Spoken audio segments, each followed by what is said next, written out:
So, let's see.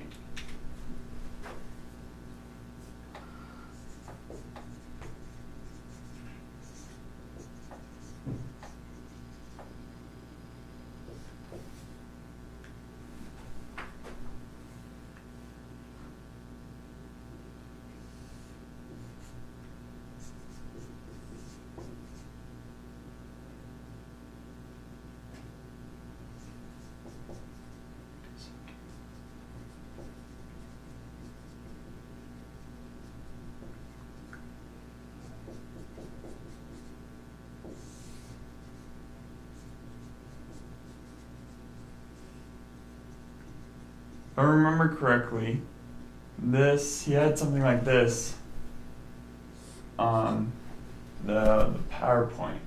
Do you recognize this at all? Not really. And I know I should know this, and I could go back in the book and read it, but what's ATP? I know that's important. That is important. Okay. So ATP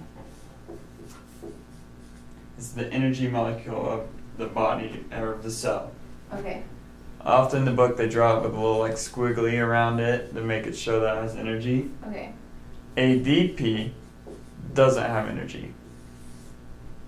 Okay. So I'm going to explain why. So ATP, we have this molecule that looks like this. Or ADP, I mean. D stands for di, or that means 2, phosphate. 1, 2. Now, if I were to force on a third, so it now becomes ATP. T for tri or 3. Okay. And that's the energized one. Why? Because I forced on this third phosphate. And because I had to force it on, that required me a lot of energy to put it on there. Okay. Now that molecule's storing that energy that I've used to put on that phosphate.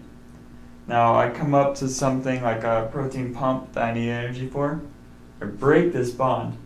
That energy is released and now able to be used for work. Anything that the cell needs to be done. Okay. So, does that make sense? The putting on the bond stores energy inside this molecule. Then by breaking that bond, releases that energy. Yeah. Well, where does the third P come from? It's floating. The third, that. It's floating around in the cell. Oh, so it's just. Okay. Yeah, but it's being forced onto that ADP. Okay. Yeah. So that energy just now is used for work. Okay.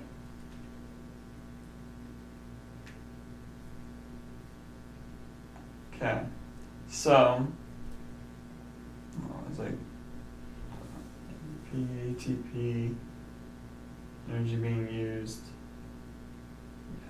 I think that's all I wanted to cover there. Okay. Does that make sense? Did I answer your question? Yeah. Well, what is it? Is it used for anything like specific that?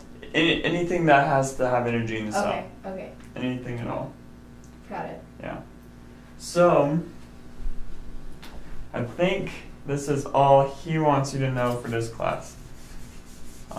I would go along with his PowerPoints, but I'm pretty sure in past he has put this on the PowerPoint. So you put in glucose and oxygen. So how do we put in glucose? We eat. Okay. Oxygen, we breathe in, getting this stuff in. Then there's a process called cellular respiration, which we could spend, like I said, the whole semester talking about this and all the details of what's going on in this. But he doesn't want you to know, he just wants you to know there's a process, cellular respiration that happens. Okay. This gives 2 byproducts, water and carbon dioxide. Okay. But it also produces ATP. It changes the ADP into ATP. Now, cell processes basically means where anything that requires energy now uses that energy. Okay. And because it's using the energy of ATP, ADP is now left over because it's all of the energy's been used. So ADP is ready to be charged up again. I like to think of it as like a cell phone battery. Like you don't throw away a cell phone battery when it's dead. You Mhm. just charge it back up, use it all day, dies, charge it back up. Same concept. The body doesn't throw away after it uses ATP. It doesn't throw away what's left over. It keeps it and stores it back up with energy. Okay, so after ATP is used all its energy, it becomes ADP. Mm-hmm. Okay. Yep. Exactly. Okay.